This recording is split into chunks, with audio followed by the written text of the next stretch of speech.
Hi guys, today we're talking about patellofemoral pain. Now, patellofemoral pain is a really common cause of knee pain. It occurs around the kneecap, so in quite a diffuse area. The main reason is because that kneecap, the patella here, is not sitting right in the middle of the trochlea, which puts pressure as the knee is bent. So let's say the kneecap's slightly to the side and it commonly goes to the outside. When you bend and squat and jump and run, if your kneecap's not in the right position, it can cause pain. Now, it can happen in really fit people, really sedentary people, people who run, people who sit all day, and it can happen even if you haven't had an accident. So what can cause your kneecap to not sit quite in the middle? Firstly, let's talk about tight muscles. So if you have tight quadricep muscles, which attach up the femur, up on the big bone here, your thigh bone, they all four of them attach to your patella. So if you're tight in your quadriceps, it will pull your kneecap upwards. It will pull your patella or your kneecap upwards, which is going to make it harder for the kneecap to sit in the trochlea.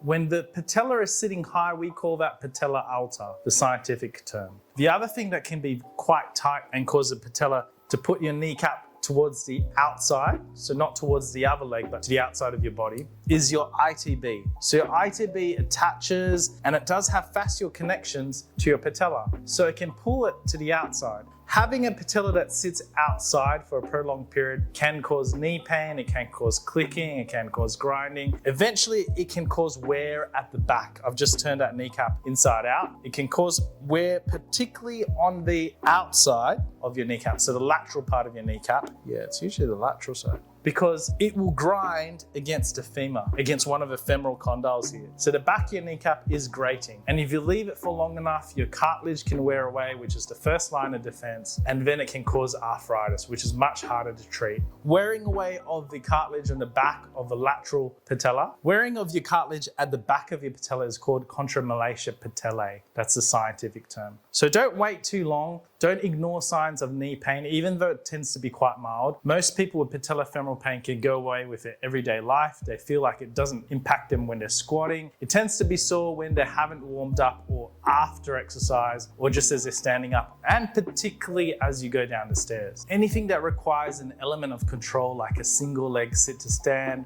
one-legged squats, descending your stairs, step downs, can cause pain at the back of your kneecap if you have patellofemoral syndrome. So there you go. You know that if you have tight quads, it will shift your patella upwards. If you have a tight iliotibial band, it will shift your patella outwards. Now, a tight ITB usually doesn't occur in isolation. It occurs if you have a tight gluteal, hip, piriformis muscle. So tight glutes can cause that ITB to get tight because the gluteal muscles and your tensor fasciae latae insert into your ITB. So great, we know we got to stretch the quads, we got to stretch the ITB, we've got to stretch the glutes. So we know the patella often doesn't sit well if you've got tight muscles, but we also have to take into account the actual femur. The actual femur, the thigh bone, can also rotate and move around. So if you have tight hip muscles, the glutes and the piriformis, you will tend to externally rotate that, and you'll notice that up the thigh bone, the femur will sit outwards, and then the patella also has trouble sitting in the middle. Again, another reason why having a look at the flexibility of your glutes and your piriformis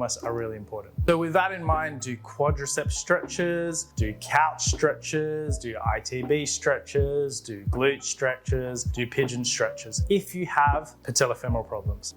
All right, so first of all, seated gluteal stretch. You've seen me do this a few times. It's a great stretch. It's one of my favorite stretches. Use it for back pain, you use it for knee pain. Now, foot on the other leg. A common mistake is to have that leg shifted in, so they angled in. I want that right leg pointing straight ahead in front of you. Now, if you are getting quite good at this, and I'm a little bit tight, you will move your right leg further out to the side, or that foot will be further up the leg, and that knee will get closer and closer to the other chest. You should feel a really epic stretch in your gluteal muscles. Try not to slouch into it. You'll lose a bit of stretch because your back is stretching more than your glutes. and focus on the distance from the shoulder to your knee. So if that distance is getting closer and closer and you're getting really flexible, and also the other mistake I see is that people don't pull hard enough. So I like to wrap that elbow right around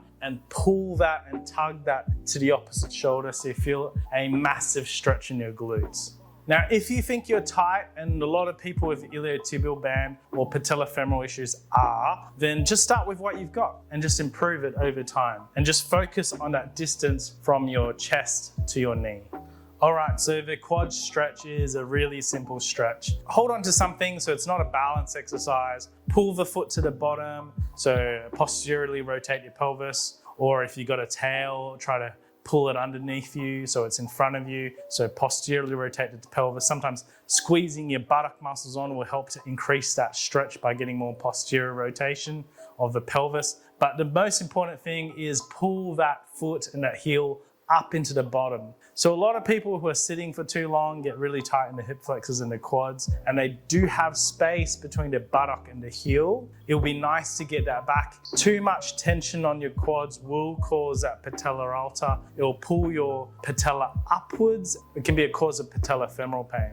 Remember the glutes, if they're tight, they will tension the ITB, pull your patella out to the side, and it can also externally rotate your femur, which makes it harder for your patella to track right in the middle. All right, so for the couch stretch, we want that knee as close to the wall as you can. But if you can't, you've got to start with your knee further out from the wall. If I can see that you're 20 or 30 centimeters away from the wall with your knee, then it's a sign that you're a bit tight and you have something to work on. People often are about 10 centimeters. If you're really close to the end of the sofa, then you're doing quite well. You've got pretty flexible hip flexors and quads. It's a combination stretch. It's a combination of a half kneeling hip flexor lunge and a quad stretch. People who are really flexible at this tend not to have that externally rotated femur because your hip flexors, they're not tight, so they're not externally rotating your hip femur. And so this actually, when I see people improve this, often their ITB pain goes away, their patellofemoral pain goes away. Now, you don't want to make the mistake of extending through your back just to get the full stretch, because you're actually taking tension off the stretch by extending your back. You should actually be posteriorly rotating your pelvis just to get that posterior rotation and get a really good stretch. All stretches at least 30 seconds, at least several times. It is interesting to compare your right to your left leg, your good to your bad. Often the side which has patellofemoral pain will be more tight. So dedicating yourself to improving your flexibility if you're knowing you're tight is a sure way of getting rid of patellofemoral pain and easing your knee pain. All right, so for the side lying hip abductions, if you start with the band around your knees, that's the easiest. You want to hold it up there for a couple of seconds and don't just drop down, lower down with control and then repeat it. So now if you can do that 20 times, I'm happy for you to move that down to your mid shin, and again 20 times down to your ankles. Again, keep a similar form just so you get an idea of how well you're going. If you can't quite hit the 20, that's fine. Just keep an idea of what number you can reach and try to improve it. So that way you know you're getting stronger. You should feel a good burn in your side gluteal muscles. That's gonna be your glutes and your gluteus minimus and medius. All those muscles help to control your femur from internally rotating, which can cause your patellofemoral pain. From there, you're also gonna do clams like this with the band around your knees. If that's too easy for you, then simply raise that top leg slightly into the air and try to maintain the same form. Now, the donkey kick's a great exercise for targeting glutes. It does a combination of hip extension, abduction, and external rotation. You can also, if you're finding the side-lying hip abductions too easy, you can go into side planks and then side planks with clams. You can add the band around your knee, that's too easy as well. Side planking hold for 60 seconds is a great idea with knees bent. Proceed to the knees straight version. And again, you can add hip abduction, and you can even add hip abduction with a band.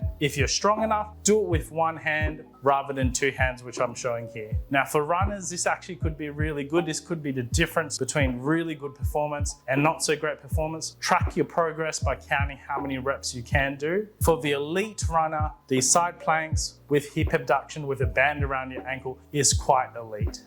So for bridges, start with 2 legs, see how high you can lift. If you can lift just as high or pretty close to it with 1 leg, you're doing pretty well.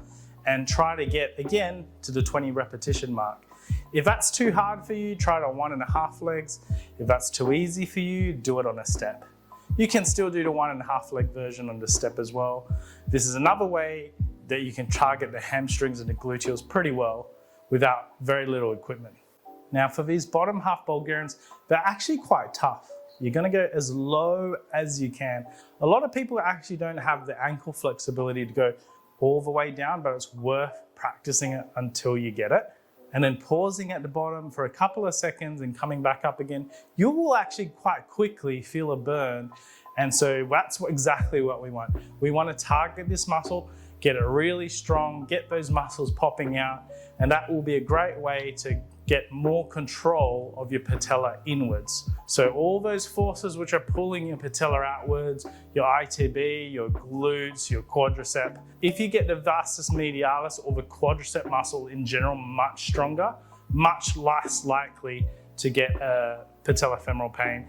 You can also do a similar thing with knee extensions in the gym, but in the initial stages, doing full extensions with your knee extension might be a little bit sore, so you may stop a little bit shy of getting full extension on your knee extensions in the gym. Even if you have arthritis, if you had a meniscal tear, if you had an ACL issue, any ligamentous issues from trauma, you likely also have a hint of patellofemoral pain. So if you have pain from any of those sources I just listed, keep in mind you may also have patellofemoral pain. You may also have a little bit of clicking in your knee. Most patellofemoral issues are really, really easy to treat. The other thing that can cause patellofemoral issues is if you are a person who does a bit of internal rotation of the femur and fall into valgus when you do things like a single leg sit to stand or a Bulgarian or a squat. If your knees tend to come into each other, then that trochlea is going inwards while the patella is going outwards. Now, a chief cause of this kind of movement pattern is weaker gluteal muscles, weaker side glutes in particular, but also just weaker gluteal muscles. So if you have a weaker gluteus medius and minimus, you will tend to have a little bit of a Trendelenburg sign where if you stand on your left leg, your right leg dips down,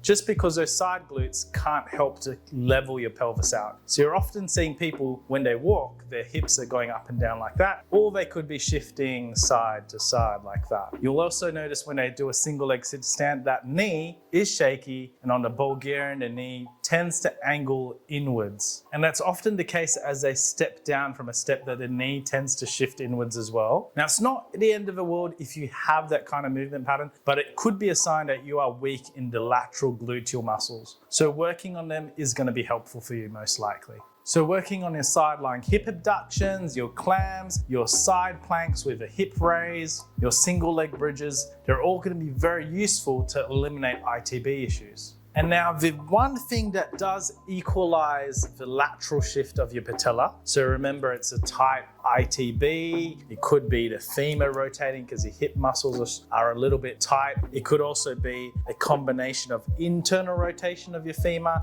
and the tibia going out and falling into a valgus pattern that could be causing you patellofemoral pain. So getting strong, flexible hip muscles, your glutes, your piriformis, that ITB and your quads more flexible is going to be very helpful. But there's one muscle that can also help to shift your patella back to the center, and that's your quadricep muscle. If you notice on cyclists or people who are just very well conditioned, they have a big muscle on their inner thigh, and that's their quadricep muscles. That's their vastus medialis. The bigger that muscle is, we know through science that they have a bigger insertion angle on your patella. So it has a bigger effect of pulling it inwards. So even if you are tight in the outer side muscles like your ITB and your glutes, having strong quad muscles will help center that kneecap in there. So it's very useful for you to do leg extensions, and my personal favorite is deep Bulgarians with tempo holds. Getting good at any single leg exercise is going to be helpful for you. So if you notice that on a single leg step downs, you've got a wonky knee that keeps on shaking around, try to even out and make the movement full and in good control.